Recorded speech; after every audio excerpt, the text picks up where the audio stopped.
so utilitarianism then, your boxes are laid out according to how it looks on the side. So you've got your two boxes at the top with them, the arrows going into the box underneath. This is for the key structure of a beginning of an essay. You need to be aware that the first inspiration for utilitarianism was David Hume. David Hume talked just about what is useful. What in ethics, what you should focus on is what is most useful. So that was the only thing that David Hume said that's relevant to this, that ethics should be based on what is most useful. Francis Hutcheson said the greatest happiness is the greatest number. You need to know that quote. And it was these two views combined that Jeremy Bentham used to make utilitarianism. So you have to be very, very clear. Neither Hume nor Hutcheson were utilitarians. It's the combining of their arguments, it's the joining of their arguments that makes it utilitarianism. So Jeremy Bentham joined them to say that the most useful thing in a moral decision is, or moral dilemma, is happiness. This therefore created his principle of utility. So as far as your boxes are concerned, David Hume goes on the top, Francis Hutcheson, just so you can remember, there's two different views, two different focuses combined to make utilitarianism from Bentham. This is a really good place to start an essay, especially if the focus is on Bentham or utilitarianism. Obviously, specifically on Mill, you might want to tweak it.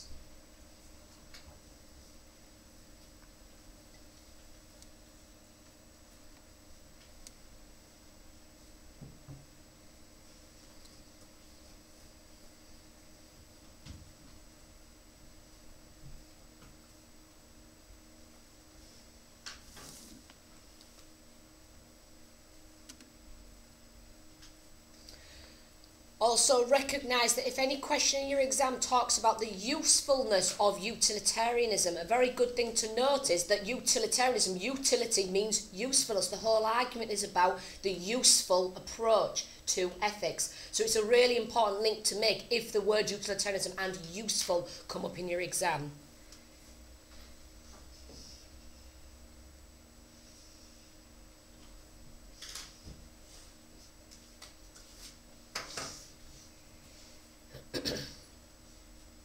This is an argument that focuses on benefiting all society. He wanted to create an ethical system where society would be benefited.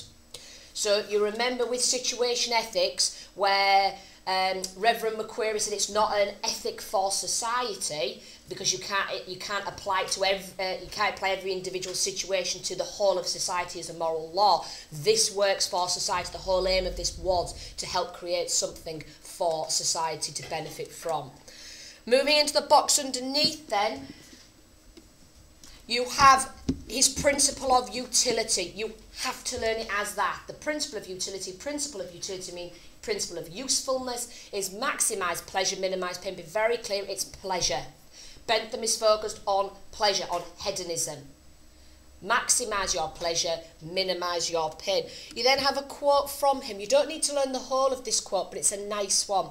Nature has placed mankind under the governance of two sovereign masters, pleasure and pain. It is for them alone to point out what we ought to do. Basically, we are under the control of two masters, pleasure and pain. Pleasure and pain are what controls us. They point towards what we ought to do. So even if you just write down governance of two sovereign masters, pleasure and pain, that's a quote you can remember. An examiner will know it's a quote because they know you won't use words like sovereign master. It's not the sort of language students use. So you are already bringing in that higher level material. It's teleological or consequentialist, however you wish to phrase it. It's concerned with outcomes. Doesn't matter what you do as long as the outcome is pleasure. All of this goes in the same box. There's a little bit else to go in this box, so do try and keep it together if you can. And it is hedonistic. Hedonistic meaning pleasure.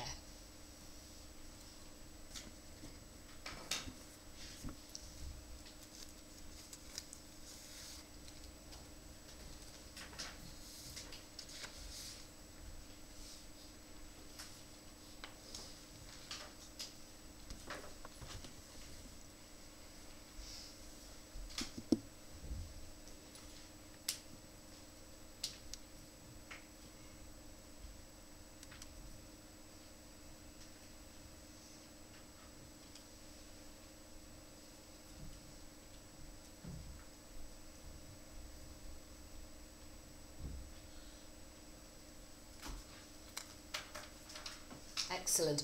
Within the same box, please, if you have space. It is just about emphasising that utilitarianism sees moral acts as those which produce maximum happiness and minimum pain for the maximum number of people. So even if you just put benefit society, maximum number of people considered, that's all you would need to summarise that point. But it's emphasising it's about the people.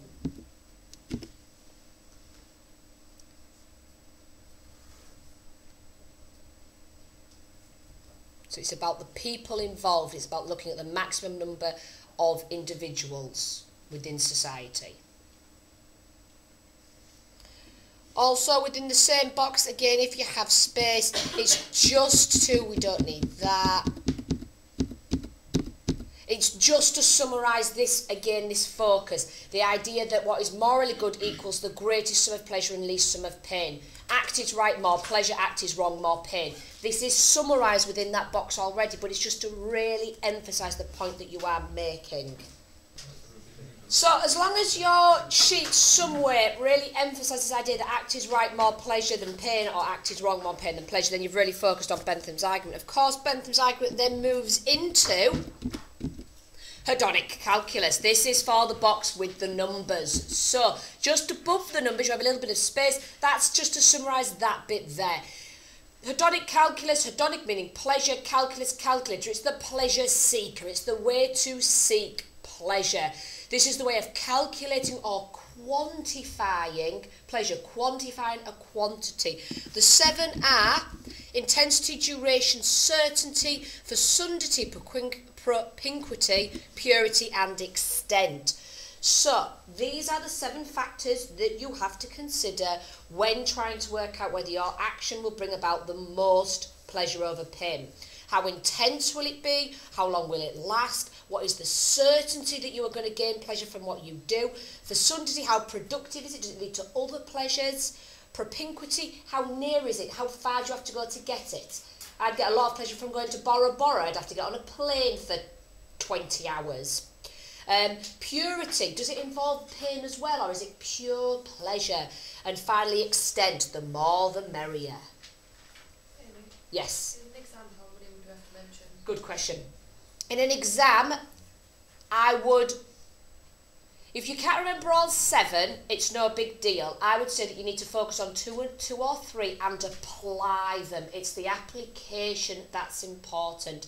It is better than just listing all 7 to actually pick 2 or 3 and apply them to either business ethics, which is the one you have to apply it to, or sex ethics. So, for example, you might want to look at the purity of using sweatshops. We're happy by having lots of clothing, but then there is pain involved with the people, but then they have a job at least, which is some money. So it's about weighing these things up. So it's about picking 2 or 3 and applying them. How do you actually use hedonic calculus depending on the numbers? Oh, that's a very good question.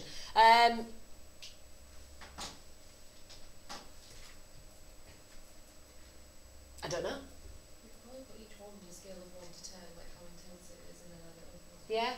So yeah, probably. So if you did like a rank scale of 1 to 10 and how, but again, that's the weakness of it, is it's just all predicting. How do you know how intense it's going to be? How do you know how long something is going to be, for example? So that is the problem with this, is on paper it sounds fine, weighing it up, calculating it. In practice, how do you actually calculate how much pleasure? So yeah, it's a very good question and good response, Bethany, as well.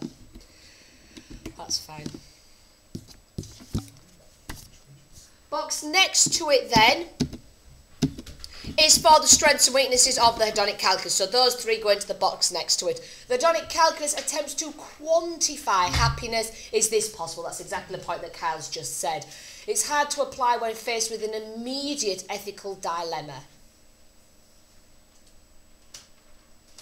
Bentham's utilitarian argument is teleological, so relies on you accurately predicting the consequences of an action, not always possible. How do you know? So, for example, I always look at chocolate cakes, and you see them and they're oozy and gooey, and you think, oh, that looks amazing. The pleasure of eating that will so outweigh anything else. You then start to eat it, and you think, oh, this just tastes processed, it's dry, and it doesn't taste as nice as it looked. And so actually, I calculated pleasure and I was wrong. You cannot always calculate what will bring you pleasure and how much pleasure.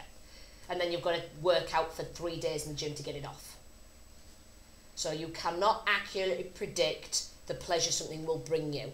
Also, what counts as pleasure? One person's pleasure is another person's pain. That's a very, very important point. You have to explore what Bentham means by pleasure. Bentham believes pleasure and happiness are the same thing. What you need to argue in the exam is they're not. Happiness is long-lived, it's more satisfying and fulfilling because it's about a whole life idea. Pleasure is immediate, it's bodily, it's things that you get from things like food or drink. And also one person's pleasure might be another person's pain. So one person might love getting tattoos, somebody else might think that there's nothing more painful in this world. So one person's pleasure is another person's pain. Far, far too subjective.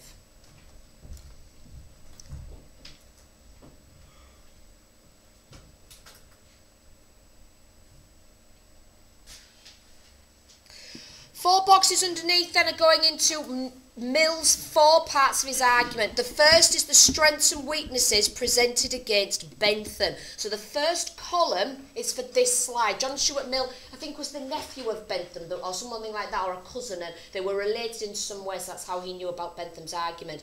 Mill had problems, though, with Bentham's argument, and these were the 3 main problems he had. Again, you don't have to number them, you don't have to order them. The first problem he had was Bentham doesn't distinguish between different sorts of pleasures or give them a rank order. How do you know which pleasures to focus on? How do you know which pleasures are going to bring you more pleasure? How do you rank order them? What about minorities?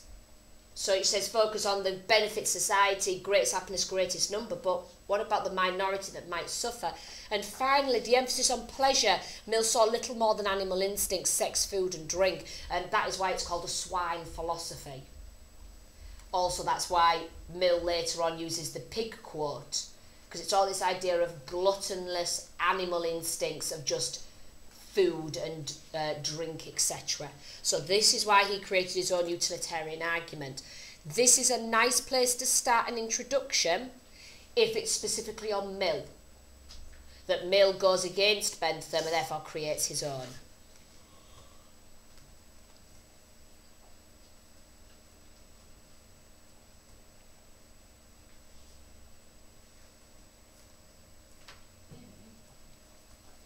Who's talking to me? Leona. I know you probably just said it, but what's it mean by minorities?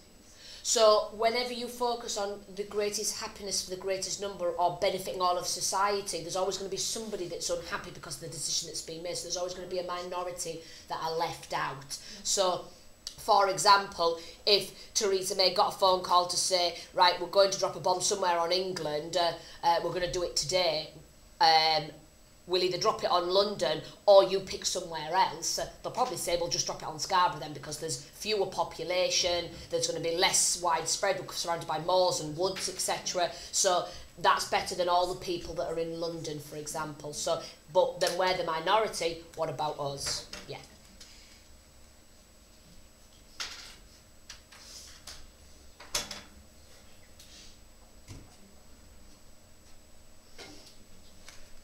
Brilliant. Second column is for the pig quote. It is better to be a human being dissatisfied than a pig satisfied. It is better to be Socrates dissatisfied than a fool satisfied. That's all that goes in that box, in that column. Spread it out. In an exam, you only have to learn half of it. You don't have to do all of it. You've got 40 minutes, you've got an awful lot to do. So you can just do it's better to be a human being dissatisfied than a pig satisfied, or it's better to be Socrates dissatisfied than a fool satisfied. What you absolutely cannot do, though, is get your words the wrong way around. You cannot do human being and fool and Socrates and pig. What I'd also like you to do, please, is I'd like to then highlight pig and Socrates, or bubble it or underline it, because in an exam you have to focus on why. Why a pig? Because pigs are dirty and gluttonous. They're seen as slovenly, rolling around in their own filth. And so what he's saying is it's better to be a human being constantly dissatisfied, constantly searching for new truths and new levels of knowledge than just being blissfully ignorant or pig ignorant. That's where the two phrases come from. Or you have to talk about Socrates. We know Socrates, we know how he even drank hemlock. He believed that his journey in life, both this life and beyond, was to search and gain for knowledge. He was never satisfied with this. He could never teach other people about it. It actually caused his untimely death. Hemlock was poison. Do you remember when he was in the prison cell and they were going to kill him because of he was being a heretic or something like that and going against society's teachings? Yeah. He was one that was calling out all the politicians and making them look foolish. So they put him in prison, and rather than them killing him, he drank the hemlock.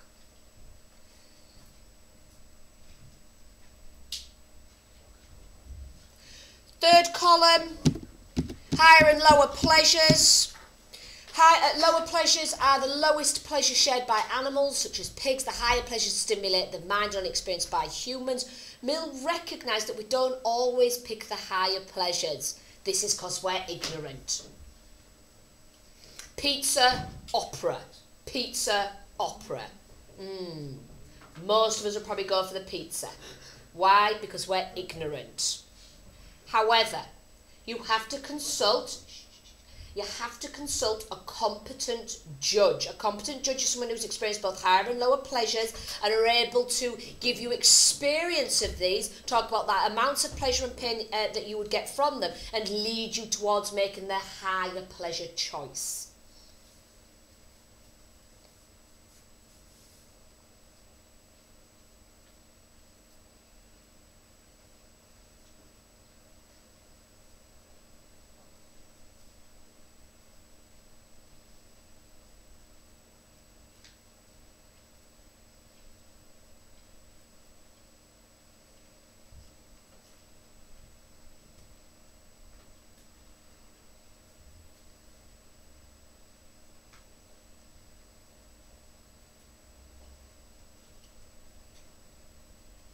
All of these slides on Mill are obviously very, very important. You need to talk about higher and lower pleasures. You need to talk about the next slide, which is his altruism and his principle of utility. You need to look at the pig quote and explore it. This is the basis of Mill's argument.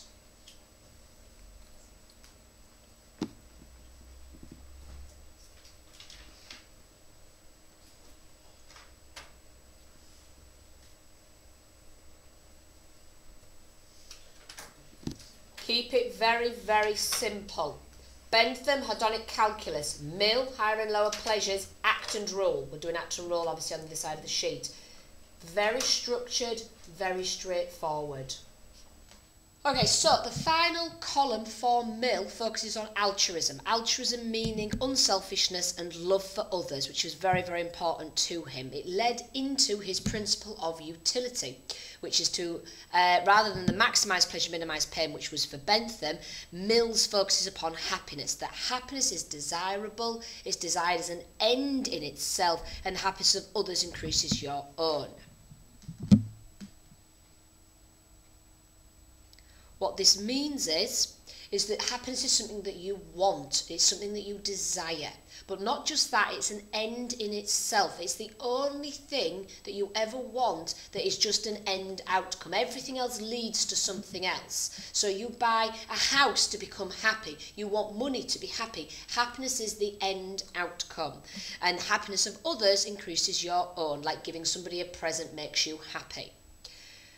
Mill then makes the link with Jesus' golden rule. Jesus' golden rule being, do unto others as you have them do unto you. Mill says, to do as one would be done by and to love one's neighbour as oneself constitutes the ideal perfection of utilitarian morality. Now, you don't need to write the quote down. What you do need to recognise, though, is the link between Mill's utilitarianism and Jesus' golden rule. Why did he do that? Because it made his argument more popular. It made it more accessible to the people at the time who were predominantly Christian. What Mill was saying is this is not a completely new ethic. This is about, this links in with Jesus' arguments, so it's about combining the utilitarian and usefulness approach with Jesus' main teachings.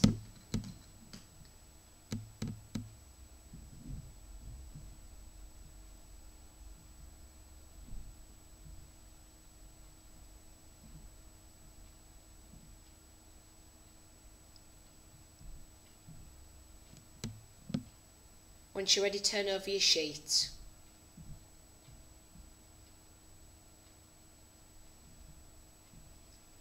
Okay, so a box at the top is for the philosophical critics of Mill. Why are they called philosophical critics? Because they're philosophers. These are arguments presented by philosophers. The first is W.D. Ross. Ross is the man that we came across in metaethics. He's the prima facie duties in intuitionism. Ross presents the single factor problem. Basically, Mill and utilitarianism does not take into account complex lives and moral decisions. For example, families take precedence over reason. So in this case, you can use the trolley problem or the railway problem, whatever you want to call it. The idea that if your child was caught in the railway lines and a train was approaching, you can either save the people on the train by killing your child, or you can save your child but everyone on the train dies. What W.D. Ross is arguing there is you are going to save your child, even if it means killing everybody on the train. You are not going to save the people on the train over your own child. So it doesn't take into account complex lives and complex situations where you were more than likely not going to think about the majority. Henry Sidgwick presents the view of how can you distinguish higher and lower pleasures from each other, which higher pleasures take priority in moral decisions. An example of this would be something like running. Is running a higher or lower pleasure? Animals run, for example, to get away from being food or to find food. Humans do not run for that reason. Humans run for higher enlightenment feelings, or so I'm told, or this idea of exercise or fitness, and so humans run for a very different reason than animals. So is it a higher or lower pleasure? Is it both higher and lower, but then you get a grey area of ones that are both of them, and yet Mill wanted to make the distinction between them either being one or the other, so it becomes a bit unclear.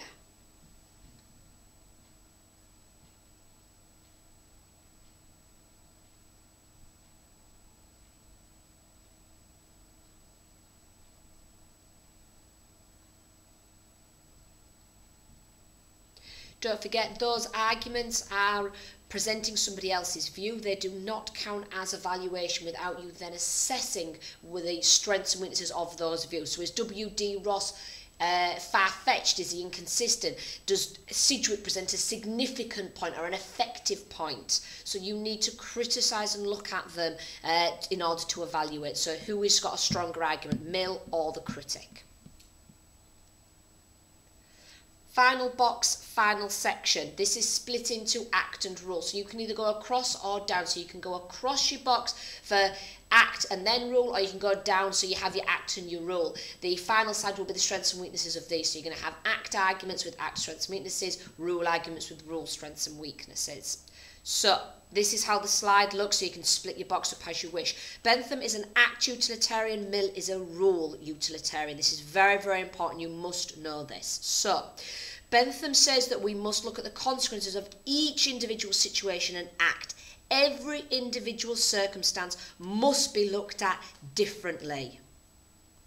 So every individual act must be considered, and you have to apply the hedonic calculus to it. So you must apply the hedonic calculus to every individual act and situation. This means that Bentham is a strong act utilitarian, because no matter what the act or the situation, you have to apply the hedonic calculus to it to weigh out the maximise pleasure, minimise pain.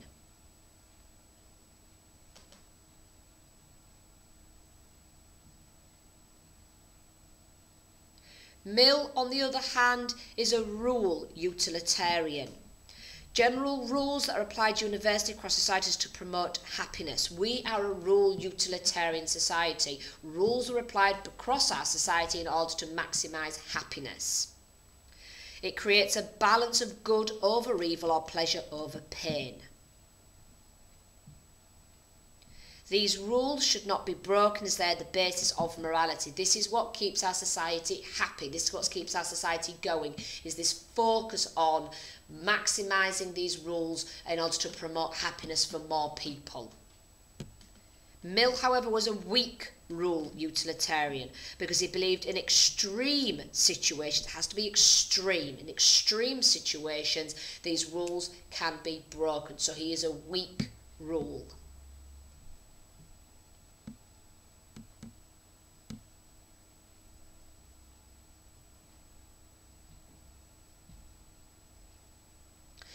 You might get a question on this specifically in your exam. So it might be something along the lines of critically assess the approach of an act utilitarian versus a rule utilitarian. Something like that, worded probably slightly differently, but focused upon the act and rule approaches. You would still have to link in everything on the other part of this sheet, so the other side of the sheet. So when, for example, you mentioned Bentham's hedonic calculus, you would then talk about what the hedonic calculus is, how it tries to quantify. When you talk about Mill's rule, you then talk about the rule of promoting happiness and the 3 stages of happiness. So the happiness is desired as an end in itself, happiness of others increases your own, linking to his idea that this is the balance of good over evil, or this is what society is trying to emphasize. So even if the question is very specific on a certain area, you need to remember that all your coveralls are relevant for any question, but you have to make it relevant. So if it is on act and rule, it's not just these 2 slides. It is all of the slides, all of the boxes, but you just have to make them relevant to the question that's being asked. Final slide then, strengths and weaknesses of each. So keep your act with your act. The strengths of an act approach, it's objectively applying the hedonic calculus to a situation, providing clear guidelines. You know what you have to apply in a situation. It's the hedonic calculus to each one, so it's objective. Whether you agree or disagree with it, whether you understand it, this is what you have to apply. You have to apply the 7 stages of the hedonic calculus. That is what you have to do. It also then means that it does still take subjective accounts into consideration. It's still looking at every individual act and applying an objective approach of the hedonic calculus. This also means it's equal. It applies to everybody equally, so no situation is different in the sense that they all have to apply the hedonic calculus to it. However, it is impractical applying the hedonic calculus to every single situation. It takes far, far too long. As we said earlier, how do you actually weigh up or calculate pleasure? How do you know the intensity? How do you count intensity of something? How can you predict the outcomes? It's just impractical to apply it. Also, it can be misused. The hedonic calculus could be used to justify a wrong or an immoral act.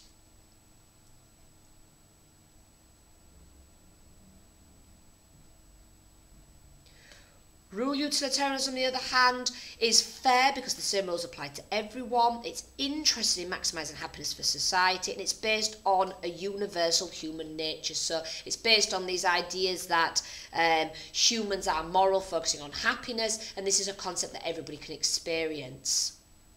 Problem is, how do you know when your situation is extreme?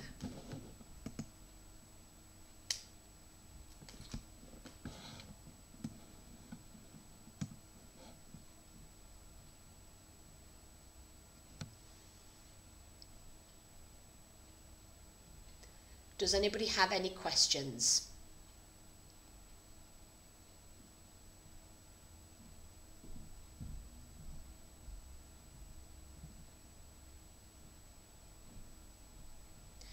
Thank you very much, everybody. Excellent job today. Well done.